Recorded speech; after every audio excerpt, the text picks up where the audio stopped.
Hello and welcome to the Feck It Fun, Fabulous and Free Eating Disorder Recovery podcast. I'm Helly and I'm here to provide regular bursts of information and inspiration, some neuroscience applicable to eating disorder recovery, perhaps a few rants, but otherwise lots of positivity with a bit of a feck it attitude, some fun and a sprinkling of fabulousness to help everyone find freedom in recovery. Good evening or good morning, good afternoon, for whatever time of day it is, wherever you are in the world and whatever time of day you're listening. I'm Helly, I'm an eating disorder recovery coach, and welcome to the Feck It Fun, Fabulous and Free Eating Disorder Recovery podcast. In today's episode, I'm going to talk a bit more about exercise and compulsive movement with an eating disorder and in recovery. And if you haven't listened already to my earlier episodes on this topic, you might want to do so. So I've already made an episode about what compulsive exercise and compulsive movement is for people with eating disorders, and an episode on some tips around how to overcome and address compulsive exercise and movement, how to learn to rest in recovery. So you'll find those episodes on the series a bit further back. But this episode is about how to understand or how to become aware of whether the exercise and movement that's going on in your life is actually still compulsive. Because for many people, compulsive movement or exercise is a key part of their eating disorder. And I can confirm very firsthand that it's a miserable and a very cruel thing to live with. Because if you feel compelled to keep moving your body no matter what, and when not doing so feels so overwhelmingly wrong and really terrifying, it makes the movement side of overcoming an eating disorder really, really hard to break. And I know for me, the movement side of my eating disorder recovery was something that I wasn't sure I would ever really overcome because it was so strong. And even though there were spells in treatment when I could eat more and gain weight, the exercise compulsions never even came close to being addressed when I was in those inpatient units.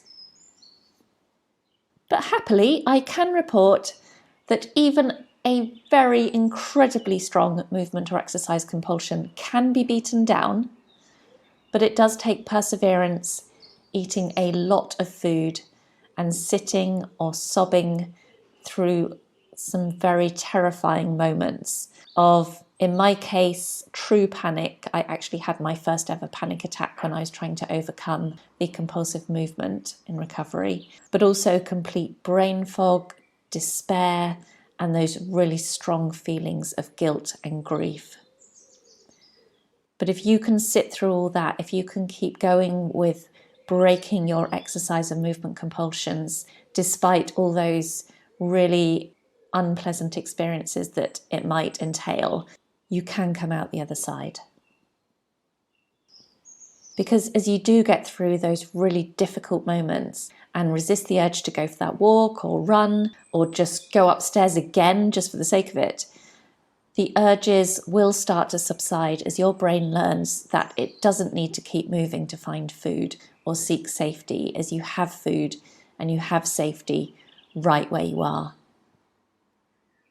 But one thing with the sneaky movement side of the eating disorder is our brains get really, really good at convincing us that the movement or exercise we are choosing to engage in is not because we're feeling compelled to do it, but because it's normal or healthy.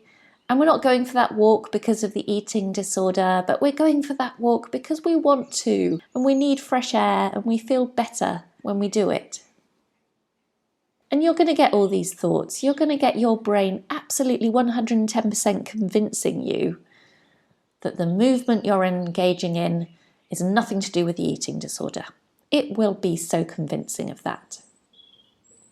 So then how do you know, particularly as you move forward in your recovery, if the movement or exercise you're doing is normal and genuinely okay, or if it's actually disordered and very much going to keep you sick and perpetuate those eating disordered brain pathways? And this was a question that I had to find the answer to in my recovery. Was the walk to the shops or the lower level movement I was engaging in, especially with now being a healthy, in inverted commas, weight, was it actually still compulsive, or was it really okay now? It's really hard sometimes, especially later on in recovery, to really break it down as to, is this still compulsive or is this okay? So to answer this, I came up with some indicators of when the movement or exercise was still eating disorder driven and so shouldn't be engaged in, and what might tell me that I was safe to let my body move a little bit more freely again. So I decided that no matter what weight I had become, exercise and movement was clearly still eating disorder driven, when the points I'm going to talk about still applied, even the tiniest bit. And so I thought I'd share these points with you so that, you know, if you find it helpful, you might be able to apply it to your recovery as well. So for me, I decided that the movement or exercise was very likely still compulsive and therefore disordered when there was guilt about not doing it. If there's any guilt involved about not moving your body, then it's very, very likely to still be part of the eating disorder. Also, if agitation or anxiety starts to stir when you're not able to exercise or stand or move, then it's very likely you still have an issue with compulsive exercise. If you still have an association in your brain between movement and how much you are then allowed to eat, then you're definitely not there yet in terms of recovery. You still need to keep resting until you've detached that link in your brain between food and movement and using one to compensate for the other. If there remains a desire to move and exercise for the purposes of body shape and weight manipulation, then I'm sorry, but that's still too disordered. It's still too unsafe to keep going down that road. It's a road that's likely to take you back to the depths of the eating disorder. One good question to ask yourself if you're not sure whether the movement you want to engage in is compulsive or not, is ask yourself the question, if it was guaranteed I wouldn't gain weight if I didn't exercise right now, would I still do it? And if you're really honest with yourself and you decide, actually, no, I wouldn't engage in exercise or movement at this moment in time, if it was guaranteed I didn't gain weight from sitting and resting, then you know that the only thing you've got to do is sit and rest in that moment.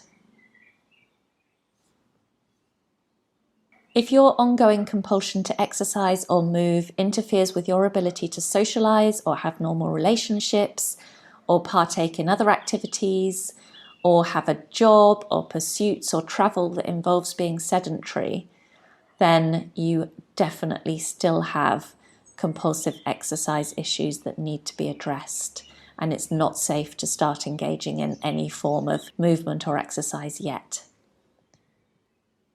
Likewise, if there's rigidity in the what, when, how much of the movement or exercise you do in a day. So, for example, if you're still obsessed over steps or laps or logging exercise, or if you have rules about when in the day or the week you have to be moving, or if you have set times that you're allowed to sit down, then you definitely still have issues with compulsive movement. Definitely still need to work at overcoming those compulsions before you even begin to think about going for a walk just because you're now recovered enough. If you can't stop the exercise even when you're sick or injured, then you still have issues. Because just for your information, exercising with flu or an injury is not normal, it's not healthy, and it's definitely not fun. I should know, I did it, and it's definitely not something that a person with a rational brain and a healthy relationship with movement and exercise would ever do.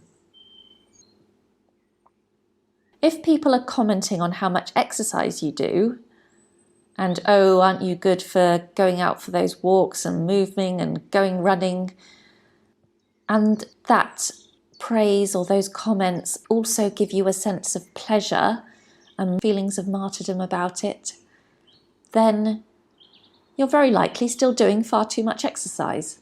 So it's very likely still compulsive. You definitely still need to address it. If your urges to move occupies your thoughts and distracts you from conversations, from work, from reading, or other things because you're just too busy focusing on when you can exercise or move next, or you're feeling anxious and agitated about it, then that definitely signifies an ongoing compulsion with movement. And I think this one is probably pretty obvious, but if you really, really don't want to do the movement at times, but you just feel that you have to do it no matter what, and you can't stop yourself from pulling on those shoes even though it's making you entirely miserable, then that's a clear indication that you still have a very strong compulsion there. And if you will take up any opportunity to move your body in a small way, even if you can't move it in a big way, then again it shows you've still got compulsive movement, even compulsive lower level movement. And here I'm talking about if you have to be sitting down, then you find yourself swinging your foot or your leg or twitching your muscles or clenching. So basically, if you just find it really, really hard to be still, then that indicates you've still got that lower level movement that's still very compulsive. So really, when any, some, or all of these points that I've just talked about apply, then it's really very, very likely that the movement that you have is still compulsive, and the way to address it is to stop it until you are 110% sure that none of these markers of ongoing exercise compulsion feature in your life, even one iota, any longer. Because it's not normal to have a level of fixation on movement to the point that it interferes with the rest of your life or creates anxiety or agitation. And as I said at the beginning, it's fucking miserable to live like that. And with this part of recovery, as with all the other parts of recovery, the only way out is through. So stopping the movement and forcing yourself to not do it will be an up and down process, and some battles you'll win and some you'll lose. But each time you don't put those shoes on and head out the door, or each time you sit instead of standing and you eat cookies on the sofa instead of doing any other movement, your brain will be recognizing that it's safe just where it is, and it will start to recognize that there's no need to keep running and moving to escape the danger that it mistakenly senses. And I also want to really point out again that the weight or shape you are now when trying to overcome a movement compulsion is irrelevant. It doesn't matter if you are underweight, normal weight, or overweight by BMI chart. This is about mental and physical healing, and body size says little about either. So the size of your body does not tell you about the internal damage you might have as a result of the eating disorder, that your body still needs time, rest, and nourishment to heal. And mentally, you need to overcome this, no matter what, which means that, as with any other compulsion or addiction, stopping it for long enough that your brain can fully rewire to learn that resting is not a threat to your life is really, really crucial. So when you can put your hand on your heart and say that the signs that I've just talked about of your relationship with movement and exercise no longer apply at all, which, if coming from years of compulsive exercise, might take a long time, but when none of those signs apply to you at all, then finally you might be able to start to have a more normal relationship with movement again. And that day will come. If you keep going with breaking all your compulsions, that day when you can have a normal relationship with movement, it will come. I promise you that. So I hope that's given you something to think about again. Keep going with your recovery, keep resting, keep eating a lot of food. It's the only way to get through this, and you can get through this. I'm Helly, and I'll speak to you again very soon. Thank you for listening to the Feck It Fun, Fabulous and Free Eating Disorder Recovery podcast. Don't forget, eating disorder recovery doesn't have to be boring and doesn't have to be serious. Now go and grab yourself some food and have a fabulous rest of the day.